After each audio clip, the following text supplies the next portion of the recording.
Welcome to Activate Your Introvert, the podcast for entrepreneurs and business leaders to help unlock more productivity and creativity so you get a better business. I'm sure you'd agree that feeling confident is a good thing. You might even have had a personal time when feeling confident allowed you to perform better than you might have done otherwise. But what is confidence? And more importantly, why is it that many people assume introverts are not confident? It's not true to say that introverts are not confident and extroverts are, although sometimes I can see why some people think it appears that way. Now, if we take confidence as a belief in oneself, the conviction that one has the ability to meet life's challenges and the willingness to act accordingly, then confidence requires a realistic sense of your capabilities and to feel secure in that knowledge. That certainly has nothing to do with introversion. Introverts who appear to lack confidence can actually be confident because they are happy to deal with life's challenges. Maybe part of the issue is about projecting confidence versus being confident.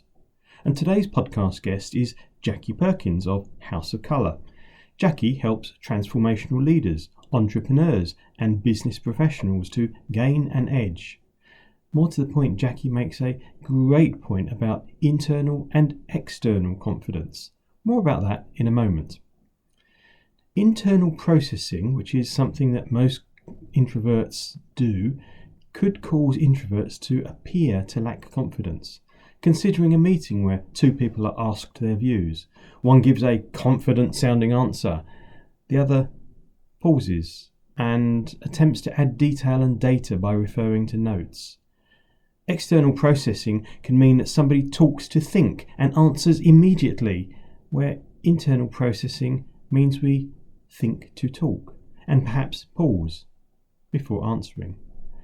Add that to a greater desire for detail and accuracy, and one person may appear less confident, even though it's not the case. In neither case does the appearance have anything to do with a knowledge of the subject and a belief in one's abilities and strengths. In other words, it's easy to assume extroverts are more confident than introverts, but it is not the case. Confidence is not the same thing as introversion or extroversion. Hopefully, that's another introvert myth exploded. And in a moment, we'll chat to Jackie Perkins about this internal and external confidence issue.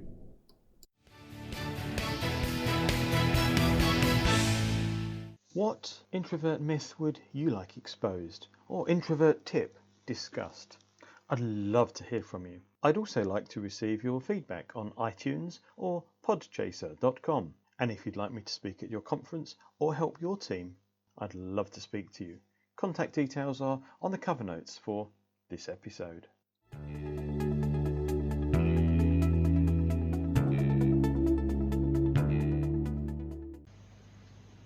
Welcome, Jackie. Thank you. It's nice to be here. We were talking about confidence and this strange question where many people assume introverts are not confident, although they may well be. And you came up with this lovely phrase that I'd like to explore about internal and external confidence. But just before we dive into that, I have a question. Are you an introvert, an extrovert, or somewhere in the middle? And what does it mean to you? This morning I had a conversation with somebody and he identified and labelled me as an ambivert. And I think for me, there's an introvert in everybody, there's an extrovert in everybody. And in some people that's very dominant and the scale is right off to one side. And likewise, I might be an extreme introvert or an extreme extrovert, but there's a scale along which it shows. And what I've noticed is that the introvert part of me often doesn't get enough space because as a working mum, I've got to run the house and provide the food and fit my work in and connect to people. I can cope with that because I'm just moving the scale. But when I'm allowed time and when I'm forced time or when I get a holiday, there's a real bliss in just not having to do anything or not having to go anywhere or being able to set my own agenda. So I So think, and I recognize through different parts of my life. So as a teenager in my 20s, massively lacking confidence, the introvert was a safe place to be. I just kept quiet, I kept withdrawn. As I've gone through my life, I've now got 25 years of working around transformation and personal development. I've developed that internal confidence in myself, and so I don't need to hide behind the introvert anymore. brilliant. So I think there's a couple of really interesting things when you're talking there. The first, as you rightly said, we're all got some kind of mixture of both ends of this. And with some, it's far more at the introvert end and others far more at the extrovert end. But you then referred to the introvert part of you. You want the introvert part of you. What does that mean? I believe we've all got parts. We've got a part that wants to have fun, and we've got a part that wants to have an easy life, and we've got a part that loves the challenge of working hard. For example, there's the sensitive part and there's the critical part, and sometimes these parts can get out of hand, and sometimes we've never really distinguished them as parts. So the introvert part of me is the piece that needs to slow down. It needs to have calm. Thank you for that. We were talking about confidence and this phrase that you came up with, internal and external confidence. Would you like to explain that for me? It stems from the concept that people are internally or externally referenced. And so when I look at my children, for example, or there's some friends that we have where the sisters, one is quite predominantly extrovert and the other is predominantly introvert, both in my sons and also in those two sisters. And when I was working with the sisters, one of them appeared to be confident. So she was not loud, but she was pleased to see you, and she was out there, and she was bubbly, and she was chatty, and the other one wasn't appearing to be so confident. She was quiet, she was subdued. And so when in their early 20s I had a chance to work with them through my work in House of Colour, I was looking at how do they need to appear? What do I need to match up to them? And what I realized by getting to know them is, ironically, the externally confident one actually internally didn't have a huge amount of confidence. And she was using that extroversion to cover up that she didn't feel very confident. Whereas the other one didn't need to.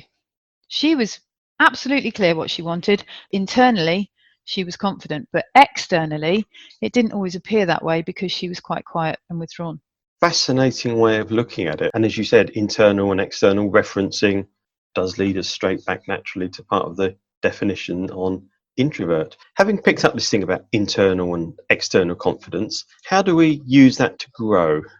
It's a self-awareness thing. The first step to changing for the good or the bad, or even just growing, the first step is awareness. Once you bring it into the consciousness and it moves from you don't know into that area of I now know I don't know it. Now, in the case of the person who is externally appearing confident, what then I do work with her is reinforce her self-talk, her internal conversations to say, you're fine as you are. But the other thing is there's a lot of insecurities around how she looks, how people perceive her. And that, I believe, is why those cover-up activities have been developed, the chattiness, the jokiness, the party character, because it's a diversion. She doesn't want people to really see what she's like on the inside, because at some level it's her deep dark secret. Okay. Or it's a shadow, or so I can encourage people to say you're great as you are. And what happens in the process of identifying how to present themselves in their best light is there's a validation that is really empowering. Oh, I'm okay to be me. Oh, I didn't know that. I thought I had to be like that person or like that person. And as you will be aware, the people we notice in life are the extroverts. Consequently, as an introvert through my teenagers, I used to look at the extroverts and think that's what I needed to be like. So then I had this, on my personal journey, there was this validation of, actually, I'm good.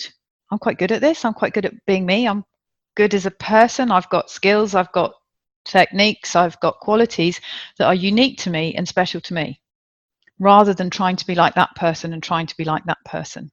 And it wasn't for me until I was in my late 20s that I suddenly woke up to, oh, it's my life.